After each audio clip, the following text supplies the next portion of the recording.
എല്ലാവർക്കും നമസ്കാരം. മനയത്തേറ്റമെന്ന ജ്യോതിഷ ചാനലിന്റെ പുതിയൊരു അധ്യായത്തിലേക്ക് എല്ലാ പ്രേക്ഷകർക്കും സ്വാഗതം. 1000 സൂര്യപ്രഭയോടുകൂടി മറ്റൊരു വൃശ്ചിക മാസം കൂടി ഇങ്ങ് വന്നെത്തിയിരിക്കുകയാണ്. മറ്റൊരു മണ്ഡല പുണ്യകാലം കൂടി ആരംഭിക്കുകയാണ്. കലിയുഗ വരദനായ ശ്രീ ധർമ്മശാസ്താവിന്റെയും കലിയുഗ രക്ഷകനായി അവതരിച്ച അയ്യപ്പസ്വാമിയുടെയും ദേവചൈതന്യം നമ്മളിലേക്ക് ആഴ്ന്നിറങ്ങുന്ന പുണ്യകാലം. ക്ഷേത്രങ്ങളും ഭവനങ്ങളുമെല്ലാം ഇനിയുള്ള നാളുകൾ ശരണമന്ത്രമുഖരിതം. സർവ ചരാചരങ്ങളിലും ഈശ്വരൻ വസിക്കുന്നു എന്നുള്ളതാണ് മാലയിടുന്ന ഓരോ അയ്യപ്പ ഭക്തന്റെയും ചിന്ത. അതുകൊണ്ട് തന്നെ മാലയിട്ട ശേഷം ഓരോ അയ്യപ്പ ഭക്തനും സ്വാമി അയ്യപ്പനായി മാറുന്നു. മണ്ഡലകാലത്ത് നിരവധി ആചാരാനുഷ്ഠാനങ്ങൾ നിലവിലുണ്ട്. അതുകൊണ്ട് തന്നെ ജീവിതത്തിൽ വളരെയധികം മാറ്റങ്ങൾ വരുത്തേണ്ട ഒരു കാലം കൂടിയാണ് മണ്ഡലകാലം. 41 ദിവസത്തെ അതികഠിനമായ വ്രതാനുഷ്ഠാനങ്ങളാണ് ഇവരുടെ ജീവിതത്തിൽ മാറ്റം വരുത്തുന്നതും സ്വാമി അയ്യപ്പനായി ഇവരെ മാറ്റുന്നതും. ഇരുമുടിക്കെട്ടെടുത്ത് സർവ്വപാപങ്ങളും തീർക്കാൻ പമ്പയിൽ മുങ്ങി അയ്യപ്പസ്വാമിയെ ദർശിക്കാൻ കല്ലും മുള്ളും ചവിട്ടി മല കയറുന്നു എന്നതാണ് സങ്കല്പം. വൃശ്ചികമാസം എന്ന് പറയുന്നത് സകല ദേവീദേവന്മാരുടെയും ചൈതന്യം, ദേവചൈതന്യം, ഈശ്വരാനുഗ്രഹം നമ്മുടെ ജീവിതത്തിൽ കൊണ്ടുവരുന്ന മാസമാണ്. ത്രിമൂർത്തികൾ ബ്രഹ്മവിഷ്ണു മഹേശ്വരന്മാർ ഒരുമിച്ച് നമ്മളെ അനുഗ്രഹിക്കുന്ന മാസമാണ് വൃശ്ചിക മാസം. സാക്ഷാൽ സൂര്യഭഗവാന്റെ ചൈതന്യം നമ്മൾക്ക് വേണ്ടുവോളം ലഭിക്കുന്ന സൂര്യപ്രഭയാൽ, സൂര്യന്റെ ദേവചൈതന്യത്താൽ നമ്മുടെ ജീവിതം വെച്ചടി മുകളിലേക്ക് ഉയരുന്ന പുണ്യമാസമാണ് വൃശ്ചിക മാസം. എല്ലാത്തിലും ഉപരി സാക്ഷാൽ അയ്യനയ്യപ്പ സ്വാമിയുടെ അനുഗ്രഹം നമ്മളിലേക്ക് എത്തുന്ന മാസമാണ് വൃശ്ചിക മാസം. അതുകൊണ്ട് തന്നെ ഞാനിവിടെ പറയുന്ന വസ്തുക്കൾ നിങ്ങളുടെ വീടുകളിൽ ഇരിപ്പുണ്ടെങ്കിൽ ഈ വൃശ്ചിക മാസം പിറക്കുന്നതിന് മുമ്പ് തന്നെ നിങ്ങളുടെ വീടുകളിൽ നിന്ന് അവ എടുത്തു മാറ്റണം. അവ എടുത്ത് ദൂരെ കളയണം. കാരണം ഈ വസ്തുക്കൾ നമ്മളുടെ വീടുകളിൽ ഇരിക്കുന്നത് ഈശ്വരാനുഗ്രഹത്തിന് ഭംഗം വരുത്തുന്ന ദൈവചൈതന്യം നമ്മളിലേക്ക്, നമ്മുടെ വീടുകളിലേക്ക് ഒഴുകിയെത്തുന്നതിന് തടസ്സം നിൽക്കുന്ന കാര്യങ്ങളാണ്. അപ്പോൾ നമ്മൾക്ക് മൂദേവിയായിട്ട് മാറുന്ന വസ്തുക്കൾ എന്തൊക്കെയാണ്, എന്തൊക്കെ സാധനങ്ങളാണ് നമ്മൾ വീടുകളിൽ നിന്ന് വൃശ്ചിക മാസം പിറക്കുന്നതിന് മുമ്പ് എടുത്ത് മാറ്റേണ്ടത് എന്ന് നോക്കാം. ഇനി നമ്മൾക്ക് 3 ദിവസം കൂടി മാത്രമേ വൃശ്ചിക മാസം പിറക്കുവാൻ ഉള്ളൂ. അതിനു മുന്നേ തന്നെ വീടുകളിൽ നിന്ന് നിങ്ങൾ ഈ പറയുന്ന വസ്തുക്കൾ ദൂരെ കളയുക. ഇതിൽ ആദ്യത്തേത് എന്ന് പറയുന്നത് വീടുകളിലെ ചൂലാണ്. തേഞ്ഞു തീർന്നതും കെട്ടുപൊട്ടിയതും പഴകിയതുമായിട്ടുള്ള ചൂലുകൾ നിങ്ങളുടെ വീടുകളിൽ ഇരിപ്പുണ്ടെങ്കിൽ തിങ്കളാഴ്ച വൃശ്ചിക മാസം 1-ാം തീയതിക്ക് മുമ്പ് തന്നെ അത് എടുത്ത് കളയുക. അപ്പോൾ വൃശ്ചിക മാസം 1-ാം തീയതിക്ക് മുമ്പ് തന്നെ പഴയ ചൂലുള്ള വീട്ടമ്മമാർ അതെടുത്ത് മാറ്റണം. വൃശ്ചിക മാസം 1-ാം തീയതിക്ക് മുമ്പ് തന്നെ പഴയ ചൂലുകളെല്ലാം എടുത്ത് കത്തിച്ചു കളഞ്ഞ് പുതിയ ചൂലുകൾ വാങ്ങിവെക്കുക. ചൂല് എന്ന് പറയുന്നത് മഹാലക്ഷ്മി ദേവിയുമായിട്ട് ബന്ധപ്പെട്ട വസ്തുവാണ്. ഈ വൃശ്ചിക മാസം 1-ാം തീയതി ഉദിച്ചു വീരുമ്പോൾ നിങ്ങളുടെ വീടുകളിലിരിക്കുന്ന ചൂലുകൾ വളരെ മനോഹരമായിരിക്കണം, പുതിയതായിരിക്കണം. വലിയ പഴക്കമില്ലാത്ത ചൂലുകൾ ഇരിക്കുന്നവരാണെങ്കിൽ അത് മാറ്റേണ്ട ആവശ്യമില്ല. ആദ്യം പറഞ്ഞതുപോലെ തേഞ്ഞു തീർന്ന കെട്ടുകൾ പൊട്ടിയ ചൂലുകളാണെങ്കിൽ നിർബന്ധമായിട്ടും അത് മാറ്റി പുതിയത് വാങ്ങി വെക്കണം. അപ്പോൾ ഇതാണ് ആദ്യമായിട്ട് നിങ്ങൾ കളയേണ്ട വസ്തു. ഇനി രണ്ടാമത്തേത് എന്ന് പറയുന്നത് നിങ്ങളുടെ വീടിന്റെ ആധാരം, സ്വർണ്ണാഭരണങ്ങൾ, പണം എന്നിവ വെക്കുന്നത്. ആ ഒരു ഭാഗത്ത് അഴുക്കുകളോ പൊടിയോ അല്ലെങ്കിൽ പേപ്പർ കഷ്ണങ്ങളോ അങ്ങനെ എന്തെങ്കിലും ഉണ്ടെങ്കിൽ അവയെല്ലാം വൃത്തിയാക്കി ആ ഭാഗം വൃത്തിയോടുകൂടി വെക്കണം എന്നുള്ളതാണ്. ചിലപ്പോൾ നിങ്ങളുടെ വീടിന്റെ ആധാരമോ പണമോ സ്വർണ്ണാഭരണങ്ങളോ വെക്കുന്ന സ്ഥലത്ത് മാറാലുകളൊക്കെ പിടിച്ചിരിപ്പുണ്ടാവും. അത്തരം മാറാലുകളും നീക്കം ചെയ്യണം. അതിനുശേഷം ഉപ്പോ മഞ്ഞൾപ്പൊടിയോ അല്ലെങ്കിൽ പനിനീരോ കുറച്ച് ജലത്തിൽ ഒഴിച്ച് ആ ജലത്തിൽ ഒരു തുണി മുക്കി ആ തുണി കൊണ്ട് ആ ഭാഗം തുടച്ച് വൃത്തിയാക്കി വെക്കണം. അങ്ങനെ ആ ഭാഗത്ത് മഹാലക്ഷ്മി സാന്നിധ്യം ഉറപ്പാക്കി വെക്കണം. അപ്പോൾ നിങ്ങൾ നിങ്ങളുടെ വീടിന്റെ ലോക്കറിലാണോ, മേശയിലാണോ, അതെയോ അലമാരയിലാണോ നിങ്ങളുടെ വീടിന്റെ ആധാരങ്ങളും സ്വർണ്ണാഭരണങ്ങളും പണവും എല്ലാം വെക്കുന്നത്, ആ ഭാഗം വളരെ കൃത്യമായി നല്ല രീതിയിൽ, ഞാൻ പറഞ്ഞ രീതിയിൽ വൃത്തിയാക്കി സൂക്ഷിക്കണം എന്നുള്ളതാണ് രണ്ടാമത്തെ കാര്യം. അതാണ് ഏറ്റവും പ്രധാനപ്പെട്ട കാര്യം. അപ്പോൾ ഇതൊക്കെ വെക്കുന്ന സ്ഥലം അത് എവിടെയാണെങ്കിലും അവിടം വൃത്തിയായി, ഭംഗിയായി, മനോഹരമായി സൂക്ഷിക്കണം. അടുത്തത് ഏറ്റവും പ്രധാനപ്പെട്ട മറ്റൊരു കാര്യമാണ്. ഈ വൃശ്ചിക മാസത്തിലെ ഏറ്റവും പ്രധാനപ്പെട്ട കാര്യമാണ് സൂര്യദർശനം എന്ന് പറയുന്നത്. വൃശ്ചിക മാസത്തിലെ എല്ലാ ദിവസവും രാവിലെ നേരത്തെ ഉണർന്നെഴുന്നേറ്റ് കുളിച്ച് ശുഭ്രവസ്ത്രം ധരിച്ച് കിഴക്കോട്ട് തിരിഞ്ഞു നിന്ന് പുറത്തേക്കിറങ്ങി കിഴക്കോട്ട് തിരിഞ്ഞു നിന്ന് സൂര്യഭഗവാനെ ദർശിക്കണമെന്നുള്ളതാണ്. അങ്ങനെ ആദിത്യ ഭഗവാനെ തൊഴുകൈയോട് നോക്കി പ്രാർത്ഥിക്കണം. നിങ്ങളുടെ വീടിന്റെ മുമ്പിൽ തുളസിത്തറയുണ്ടെങ്കിൽ ആ തുളസിത്തറയുടെ മുമ്പിൽ നിന്നാൽ ഇരട്ടി ഫലമായിരിക്കും ലഭിക്കുക. അതുകൊണ്ട് തന്നെ വൃശ്ചിക മാസത്തില് നിങ്ങളുടെ വീടിന്റെ തുളസിത്തറ ഏറ്റവും മനോഹരമായി, ഏറ്റവും വൃത്തിയായി, ഏറ്റവും ഭംഗിയായി സൂക്ഷിക്കണം. മനോഹരം എന്ന് പറഞ്ഞാൽ എല്ലാ പൊടികളും അവിടുത്തെ കളകളും എല്ലാം പറിച്ച് കളഞ്ഞ് ഏറ്റവും നല്ല രീതിയിൽ ഒന്നില്ലെങ്കിൽ ചാണകവെള്ളം തളിച്ച് അല്ലെങ്കിൽ മഞ്ഞൾ വെള്ളം തളിച്ച് ശുദ്ധിയായി മഞ്ഞളും കുങ്കുമവും ചാലിച്ച് ആ തുളസിത്തറയിൽ ഒരു പൊട്ടൊക്കെ തൊട്ട് ഏറ്റവും ഐശ്വര്യകരമായി തുളസിത്തറ ഒരുക്കി നിർത്തണം എന്നുള്ളതാണ്. ഇനി വലിയ രീതിയിലുള്ള തുളസിത്തറ നിങ്ങളുടെ വീടുകളിൽ ഇല്ല എങ്കിൽ നിങ്ങളുടെ വീടിന്റെ മുമ്പിൽ നിൽക്കുന്ന തുളസി 4-5 കല്ലുകളൊക്കെ വെച്ച് ഒരു ചെറിയ തറ പോലെ കെട്ടി ഉയർത്തി അത് മനോഹരമാക്കി ഒരുക്കിയെടുക്കുക എന്നുള്ളതാണ് ചെയ്യേണ്ടത്. 4 കല്ലുകൾ 4 ഭാഗത്ത് വെച്ച് മറ്റ് കളകളും പൊടികളും ഒന്നും ചുവട്ടിലില്ലാതെ നന്നായി സൂക്ഷിക്കുക. ഏറ്റവും ഐശ്വര്യകരമായി ഒരുക്കിയെടുക്കുക. വൃശ്ചിക മാസം പിറന്നാൽ പിന്നെ ആ തുളസിക്ക് രാവിലെ നിങ്ങൾ ജലമൊഴിച്ച് ആ തുളസിത്തറയിൽ തുളസിയുടെ സമീപത്ത് നിന്നുകൊണ്ട് തുളസിത്തറയ്ക്ക് സമീപം നിന്നുകൊണ്ട് സൂര്യഭഗവാനെ തൊഴുത് പ്രാർത്ഥിക്കുക. അങ്ങനെ ഈ വൃശ്ചിക മാസം മുഴുവൻ ആരൊക്കെ ചെയ്യുന്നുവോ അവരുടെ വീടുകൾ രക്ഷപ്പെടും, അവരുടെ ജീവിതം രക്ഷപ്പെടും. വൃശ്ചികം പിറക്കുന്നതിന് മുമ്പ് ഇങ്ങനെ ചെയ്യുന്ന തുളസിത്തറയൊക്കെ വൃത്തിയാക്കി വളരെ മനോഹരമാക്കി നിലനിർത്തുന്ന ഒരുക്കിയെടുക്കുന്ന വീട്ടമ്മമാർ ആ കാര്യം കമന്റ് ബോക്സിൽ സൂചിപ്പിക്കുക. അതോടൊപ്പം തന്നെ നമ്മുടെ സ്ക്രീനിൽ വീഡിയോയിൽ കൊടുത്തിരിക്കുന്ന വാട്സാപ്പ് നമ്പറിൽ നിങ്ങളുടെ ആ തുളസിത്തറയുടെ ഫോട്ടോ എടുത്ത് നിങ്ങൾ അത് നൽകുകയാണെങ്കിൽ അയക്കുന്ന എല്ലാവർക്കും മനോഹരമായ ഒരു സമ്മാനം മനയത്താറ്റുമന ജ്യോതിഷം ചാനലിന്റെ പേരിൽ നൽകും.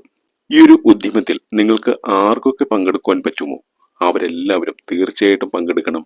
കാരണം അത്രമാത്രം ദൈവ ചൈതന്യം, ഈശ്വരാനുഗ്രഹം, അയ്യപ്പസ്വാമിയുടെ അനുഗ്രഹം നമ്മുടെ ജീവിതത്തിലേക്ക്, നമ്മുടെ വീടുകളിലേക്ക് ഒഴുകിയെത്തുന്ന പുണ്യമാസമാണ് വൃശ്ചിക മാസം. അപ്പോൾ നിങ്ങൾ മനോഹരമാക്കി ഒരുക്കിയെടുത്ത ആ തുളസിത്തറയുടെ ഒരു ചിത്രം നിങ്ങളുടെ മൊബൈൽ ഫോണിൽ തന്നെ എടുത്താൽ മതി. ആ ചിത്രം എടുത്ത് അയച്ചു തരിക. അതുപോലെ തന്നെ ഏറ്റവും പ്രധാനപ്പെട്ട കാര്യമാണ് നിങ്ങളുടെ വീട്ടിലെ നിലവിളക്ക്, കിണ്ടി, താലം അത് ഏറ്റവും മികച്ച രീതിയിൽ കഴുകി അത് വൃത്തിയാക്കി സൂര്യപ്രഭയിൽ തിളങ്ങണമെന്നാണ് പറയുന്നത്. എന്തുകൊണ്ടാണെന്ന് ഞാൻ നേരത്തെ തന്നെ സൂചിപ്പിച്ചുവല്ലോ. വൃശ്ചിക മാസത്തിലെ ഓരോ ദിവസവും സൂര്യഭഗവാൻ നമ്മൾക്ക് ഐശ്വര്യം നൽകുന്ന, സൗഭാഗ്യം നൽകുന്ന ദിവസങ്ങളാണ്. അതുകൊണ്ട് തന്നെ നമ്മുടെ നിലവിളക്കും കിണ്ടിയും താലവും വിളക്ക് വെക്കുന്ന താലവും എല്ലാം സൂര്യപ്രഭയാൽ വെട്ടിത്തിളങ്ങുന്ന രീതിയിൽ വേണം നമ്മൾ വൃത്തിയാക്കി സൂക്ഷിക്കേണ്ടത്. ഓരോ ദിവസവും നമ്മൾ വിളക്ക് വയ്ക്കുമ്പോൾ സൂര്യപ്രഭയാൽ തിളങ്ങുന്ന രീതിയിൽ വൃത്തിയാക്കി വിളക്കുകൾ മനോഹരമാക്കി വെക്കണമെന്നാണ് പറയുന്നത്. അതുകൊണ്ട് പുളിയൊക്കെ ഇട്ട് തേച്ച് നന്നായിട്ട് വൃത്തിയാക്കി നിങ്ങളുടെ കിണ്ടിയും താലവും നിലവിളക്കും എല്ലാം നന്നായിട്ട് നല്ല രീതിയിൽ നല്ല മനോഹരമാക്കി ഒരുക്കിയെടുക്കുക. അതുപോലെ നിങ്ങളുടെ വീട്ടിലെ വിളക്കിന് പഴക്കമുണ്ട് അല്ലെങ്കിൽ അതിന് ചോർച്ച ഉണ്ടെങ്കിൽ അത് മാറ്റിയെടുക്കുവാൻ കഴിയുമെങ്കിൽ മാറ്റിയെടുക്കുക തന്നെ വേണം. കാരണം ചോർച്ചയുള്ള വിളക്കുകളൊന്നും നമ്മൾ ഈ വൃശ്ചിക മാസത്തിൽ ഒരു കാരണവശാലും ഉപയോഗിക്കുവാൻ പാടില്ല. അപ്പോൾ നിങ്ങൾ ഉപയോഗിക്കുന്ന നിലവിളക്കിന് ഏതെങ്കിലും രീതിയിൽ പ്രശ്നമുള്ളവരാണെങ്കിൽ ആ നിലവിളക്ക് വൃശ്ചിക മാസം പിറക്കുന്നതിന് മുമ്പ് തന്നെ മാറ്റി നല്ലൊരു നിലവിളക്ക് വാങ്ങുക. അപ്പോൾ പുതിയ വിളക്കൊക്കെ വാങ്ങേണ്ടവർ ഉണ്ടെങ്കിൽ ഈ വൃശ്ചിക മാസത്തിന് മുമ്പേ അത് വാങ്ങാം. അല്ലാത്തവർ പുളിയൊക്കെ ഇട്ട് നന്നായിട്ട് തേച്ച് മിനുക്കി നന്നായിട്ട് മിനുസപ്പെടുത്തി നല്ല മനോഹരമാക്കി വെക്കണം. രാവിലെ നിങ്ങൾ ഉമ്മറത്ത് നിലവിളക്ക് തെളിയിക്കുമ്പോൾ സൂര്യപ്രകാശം ആ നിലവിളക്കിൽ അടിച്ച് നിങ്ങളുടെ വീട്ടിലെ നിലവിളക്ക് വെട്ടിത്തിളങ്ങുന്നത് ആ വീടിന് വളരെ ഐശ്വര്യകരമാണ്, മഹാഭാഗ്യമായിരിക്കും ആ വീടിലേക്ക് വന്നു കയറുക. അതുപോലെ തന്നെ നിങ്ങൾ ശ്രദ്ധിക്കേണ്ട മറ്റൊരു കാര്യം, നിങ്ങളുടെ വീടിന്റെ മുൻഭാഗത്ത്, നിങ്ങളുടെ വീടിന്റെ മുറ്റത്ത് തറയിൽ പൊട്ടിയ ഓടുകളോ അല്ലെങ്കിൽ നിങ്ങളുടെ സിറ്റൗട്ടുകളിൽ പൊട്ടിയ ഓടുകളോ അല്ലെങ്കിൽ ജനൽ ചില്ലുകളോ ഒക്കെ ഉണ്ടോ എന്ന് നോക്കുക. അങ്ങനെ ഉണ്ടെങ്കിൽ ഇന്ന് തന്നെ അത് മാറ്റി, അപ്പോൾ നിങ്ങളുടെ വീടിന്റെ ജനൽ ചില്ലുകളോ ജനൽ പാളികളോ പൊട്ടിയിരിക്കുന്നുണ്ടെങ്കിൽ അത് മാറ്റണം. അതുപോലെ വീടിന്റെ മുൻഭാഗത്തെ ടൈലുകൾ പൊട്ടിയിരിപ്പുണ്ടെങ്കിൽ അതും നിങ്ങൾ മാറ്റണം. അപ്പോൾ തറയ്ക്ക് ഏതെങ്കിലും രീതിയിൽ വിള്ളലുകൾ സംഭവിച്ചിട്ടുണ്ടെങ്കിൽ അത് മാറ്റുവാൻ ശ്രമിക്കുക. പ്രത്യേകിച്ച് നിങ്ങളുടെ വീടിന്റെ മുൻഭാഗം, വടക്കിഴക്ക് ഭാഗം ഇവിടെയൊക്കെ ഉണ്ട് എങ്കിൽ തീർച്ചയായിട്ടും നിങ്ങൾ അത് മാറ്റണം. അത് മഹാദോഷം ഉണ്ടാക്കുന്ന ഒന്നാണ്. ഈ ഒരു വൃശ്ചിക മാസത്തിൽ ഈശ്വര ചൈതന്യം നിറഞ്ഞു തുളുമ്പുന്ന ഈ മാസത്തിൽ അത്തരത്തിലൊരു ദോഷം നമ്മൾക്കോ നമ്മുടെ വീടിനോ ഏൽക്കുവാൻ പാടില്ലാത്തതാണ്. അതുപോലെ തന്നെ ഏറ്റവും പ്രധാനപ്പെട്ട ഒരു കാര്യമാണ് നമ്മളുടെ വീടിന്റെ തെക്ക് പടിഞ്ഞാറേ മൂല, പുരയിടത്തിന്റെ തെക്ക് പടിഞ്ഞാറേ മൂല വളരെയേറെ വൃത്തിയാക്കിയിടണം എന്നുള്ളത്. വീടിന്റെ തെക്ക് പടിഞ്ഞാറേ മൂലയും പുരയിടത്തിന്റെ തെക്ക് പടിഞ്ഞാറേ മൂലയും ഏറ്റവും മനോഹരമാക്കി, ഏറ്റവും വൃത്തിയാക്കി, ഏറ്റവും ഭംഗിയായി നമ്മൾ ഒരുക്കിയിടണം. വാസ്തുശാസ്ത്രപ്രകാരം ഏറ്റവും കൂടുതൽ പോസിറ്റീവ് എനർജിയുള്ള ഊർജ പ്രവാഹമുള്ള സ്ഥലമാണ് കന്നിമൂല അഥവാ തെക്ക് പടിഞ്ഞാറേ മൂല. നിങ്ങളുടെ വീടിന്റെ കന്നിമൂല, തെക്ക് പടിഞ്ഞാറേ മൂല ഏതാണെന്ന് നോക്കി ആ ഭാഗത്ത് ഏതെങ്കിലും രീതിയിൽ പൊടികളോ ചെളികളോ മാറാലുകളോ ചപ്പുചവറുകളോ ഒക്കെ ഉണ്ടെങ്കിൽ അതെല്ലാം വൃത്തിയാക്കി മനോഹരമാക്കി ആ ഭാഗം സൂക്ഷിക്കുക. വീടിന്റെ അകത്ത് മാത്രമല്ല, ഞാൻ ആദ്യം പറഞ്ഞ പോലെ വീടിന്റെ പുറത്തും നിങ്ങൾ വളരെ മനോഹരമാക്കി ഒരുക്കി വെക്കണം. അതുപോലെ തന്നെ ഏറ്റവും പ്രധാനപ്പെട്ട ഒരു ഭാഗമാണ് നിങ്ങളുടെ വീടിന്റെ അടുക്കള.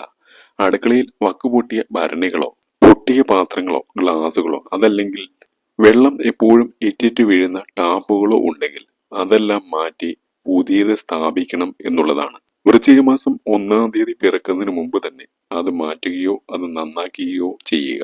എല്ലാ കുടുംബിനികളും എല്ലാ വീട്ടമ്മമാരും ഇതൊന്ന് പ്രത്യേകം ശ്രദ്ധിക്കണം. കാരണം ഏത് വീടിന്റെ അടുക്കളയിലാണോ ജലം ഇറ്റിറ്റ് വീഴുന്ന ടാപ്പുകൾ ഉള്ളത് അത്തരം വീടുകളിൽ സമ്പത്തും സൗഭാഗ്യവും ക്ഷയിക്കും എന്നുള്ളതാണ്. ആ ഇറ്റിറ്റ് വീഴുന്ന വെള്ളം നിങ്ങളുടെ വെള്ളമല്ല, യഥാർത്ഥത്തിൽ നിങ്ങളുടെ സമ്പത്തും സൗഭാഗ്യവുമാണ്. ഇറ്റിറ്റ് വീണ് ജലം നഷ്ടപ്പെടുന്ന പോലെ തന്നെ നിങ്ങളുടെ സമ്പത്തും സൗഭാഗ്യവും, നിങ്ങളിലേക്ക് വരേണ്ട സമ്പത്തും സൗഭാഗ്യവും എല്ലാം നഷ്ടപ്പെട്ടു പോകുമെന്നാണ് അത് സൂചിപ്പിക്കുന്നത്. അത് വീടിന്റെ അടുക്കളയിൽ മാത്രമല്ല, നമ്മുടെ വീടുകളിൽ എവിടെയൊക്കെയാണോ ടാപ്പിന് ഈ രീതിയിൽ ടാപ്പിൽ നിന്ന് ജലം ഇറ്റിറ്റ് പോകുന്നത് അത്തരം ടാപ്പുകൾ ശരിയാക്കി എടുക്കുകയോ പുതിയവ സ്ഥാപിക്കുകയോ ചെയ്യണം. ചില വീടുകളിലെ ബാത്റൂമുകളിൽ ഇങ്ങനെ ജലം ഇറ്റിറ്റ് വീഴുന്ന ടാപ്പുകൾ കാണാറുണ്ട്. പലരും ചിന്തിക്കുന്നത് അതുകൊണ്ട് കുഴപ്പമില്ല എന്നുള്ളതാണ്. എന്നാൽ മനസ്സിലാക്കുക, നിങ്ങളുടെ കൈകളിലേക്ക് വരുന്ന സമ്പത്തും നിങ്ങളുടെ കൈകളിലേക്ക് വരേണ്ടതായിട്ടുള്ള പണവും സമ്പത്തും ഭാഗ്യവുമെല്ലാം നിങ്ങൾക്ക് നഷ്ടപ്പെട്ടു പോകും എന്നുള്ളതാണ്. നിങ്ങളുടെ ജീവിതത്തിലെ ധനമാണ് അങ്ങനെ ക്ഷയിച്ചുകൊണ്ടിരിക്കുന്നത്. നിങ്ങളുടെ ജീവിതത്തിലെ ഭാഗ്യമാണ് അങ്ങനെ ക്ഷയിച്ചുകൊണ്ടിരിക്കുന്നത്. ആയുരാരോഗ്യ സൗഖ്യമാണ് അങ്ങനെ ക്ഷയിച്ചുകൊണ്ടിരിക്കുന്നത്. നിങ്ങളുടെ കൈകളിലേക്ക്, നിങ്ങളുടെ വീടുകളിലേക്ക് ഒഴുകി എത്തേണ്ടതായിട്ടുള്ള പണമാണ് അങ്ങനെ നശിച്ചുകൊണ്ടിരിക്കുന്നത്. ഇതൊരു വലിയ ദോഷമായിട്ടാണ് കണക്കാക്കപ്പെടുന്നത്. അപ്പോൾ ഏതായാലും ഈ വൃശ്ചിക മാസം പിറക്കുന്നതിന് മുമ്പ് നമ്മുടെ വീടുകളിൽ ജലം ഇറ്റിറ്റ് വീഴുന്ന ടാപ്പുകൾ ഉണ്ടെങ്കിൽ നിർബന്ധമായിട്ടും അത് കേടുപാടുകൾ മാറ്റിയെടുക്കുക, അല്ലെങ്കിൽ പുതിയത് സ്ഥാപിക്കുക. അത് നിങ്ങൾ നിർബന്ധമായിട്ടും ചെയ്യണം. അപ്പോൾ വക്കുപൊട്ടിയ ഭരണികൾ, അടപ്പില്ലാത്ത പാത്രങ്ങൾ, അല്ലെങ്കിൽ മറ്റ് കേടുപാടുകൾ വന്ന പാത്രങ്ങൾ, ജലം ഇറ്റിറ്റ് വീഴുന്ന ടാപ്പ് ഇതെല്ലാം മാറ്റി സ്ഥാപിക്കുക. അതുപോലെ തന്നെ നമ്മുടെ പൂജാമുറികളിൽ കേടുവന്ന വിഗ്രഹങ്ങളോ അല്ലെങ്കിൽ പഴകിയ ഫോട്ടോകളോ പഴകിയ പൂജാ സാധനങ്ങളോ പൂപ്പൽ പിടിച്ചു തുടങ്ങിയ പ്രസാദങ്ങളോ ഒക്കെ ഉണ്ടെങ്കിൽ അതെല്ലാം എടുത്ത് പൂജാമുറിയിൽ നിന്ന് മാറ്റണം. കാരണം ഈ വൃശ്ചിക മാസത്തിൽ സകല ദേവീ ദേവന്മാരുടെയും അയ്യപ്പ സ്വാമിയുടെയും എല്ലാവരുടെയും ഈശ്വരാനുഗ്രഹം, ദേവചൈതന്യം പരിപൂർണമായിട്ടും നമ്മുടെ ജീവിതത്തിലേക്ക് വന്നെത്തിച്ചേരുവാൻ, നമ്മൾക്ക് ലഭിക്കുവാൻ, നമ്മുടെ മക്കൾക്ക് ലഭിക്കുവാനായിട്ടാണ് ദോഷവസ്തുക്കളെല്ലാം മാറ്റുവാനായിട്ട് ഞാൻ പറയുന്നത്. വീട്ടമ്മമാർ, കുടുംബിനികൾ പ്രത്യേകം ശ്രദ്ധിക്കുക. വൃശ്ചിക മാസത്തിലേക്ക് കടക്കുന്നതിന് മുമ്പ് തന്നെ പഴകിയ ഭക്ഷണ പദാർത്ഥങ്ങളൊക്കെ നമ്മുടെ വീട്ടിലെ ഫ്രിഡ്ജിൽ ഇരിപ്പുണ്ടെങ്കിൽ അതെല്ലാം എടുത്തു മാറ്റുക. അത് വൃശ്ചികം 1-ലേക്ക് വെക്കരുത്. അതിന് മുന്നേ തന്നെ അതൊക്കെ എടുത്തു മാറ്റുക. അതുപോലെ നോൺ വെജ് സാധനങ്ങളൊക്കെ ഇരിപ്പുണ്ടെങ്കിൽ അത് ഞായറാഴ്ചക്ക് മുമ്പായിട്ട് തന്നെ ഉപയോഗിച്ച് തീർക്കുക. വൃശ്ചിക മാസം 1-ാം തീയതി മുതൽ നമ്മുടെ അടുക്കളയിൽ ഒരു കാരണവശാലും പഴകിയ ഭക്ഷണ വസ്തുക്കൾ ഉപയോഗപ്പെടുത്തുവാനോ അല്ലെങ്കിൽ അത് ചൂടാക്കി കഴിക്കുവാനോ ഹീറ്റ് ചെയ്ത് വീണ്ടും ഉപയോഗപ്പെടുത്തി കഴിക്കുവാനോ ഒന്നും നമ്മൾ തയ്യാറാകാൻ പാടില്ല.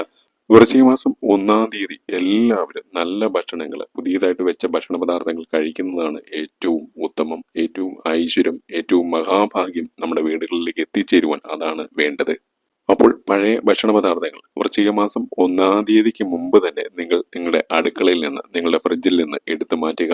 അതുപോലെ സംക്രാന്തിക്ക് മുമ്പേ തന്നെ നമ്മൾ നമ്മുടെ വീടും പരിസരവും വൃത്തിയാക്കി സൂക്ഷിക്കുക. അവിടെ മഞ്ഞൾ വെള്ളം തെളിച്ച് ശുദ്ധിയാക്കുക. മഹാലക്ഷ്മിയുടെ സാന്നിധ്യം ഉറപ്പാക്കുക. അതുപോലെ തന്നെ എല്ലാ വസ്ത്രങ്ങളും അലക്കി ഉണക്കി എടുത്തിരിക്കണം. അപ്പോൾ വീടിന്റെ തറയും അലമാരകളും തട്ടുകളും എല്ലാം ശുദ്ധിയാക്കുക. മുറ്റവും പരിസരങ്ങളും ശുചിയാക്കുക, വൃത്തിയാക്കുക. ഇതൊക്കെ തീരെ നിസ്സാരമായ കാര്യങ്ങളായിട്ട് നിങ്ങൾക്ക് തോന്നാം. പക്ഷെ ചെറിയ ചെറിയ നിസ്സാരമായ കാര്യങ്ങളിൽ നിന്നാണ് ഒരു വീട്ടിലേക്ക് അല്ലെങ്കിൽ ഒരു വ്യക്തിയിലേക്ക് എല്ലാ രീതിയിലുള്ള ഐശ്വര്യങ്ങളും മഹാഭാഗ്യവും വന്നെത്തുന്നത് എന്ന് മനസ്സിലാക്കുക.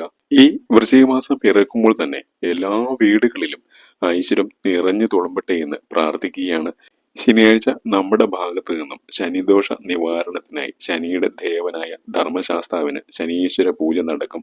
അതോടൊപ്പം ശനിയാഴ്ച പിഴിഞ്ഞു പായസ നിവേദ്യവും ഞായറാഴ്ച അഷ്ടദ്രവ്യ മഹാഗണപതി ഹോമവും നടക്കും. നിങ്ങളുടെ പേരും ജന്മനക്ഷത്രങ്ങളും കമന്റ് ബോക്സിൽ നൽകുക. മറ്റൊരു അധ്യായത്തിൽ കാണുന്നവരെ എൻ്റെ എല്ലാ പ്രിയ പ്രേക്ഷകർക്കും ഹൃദയപൂർവ്വം നന്ദി, നമസ്കാരം.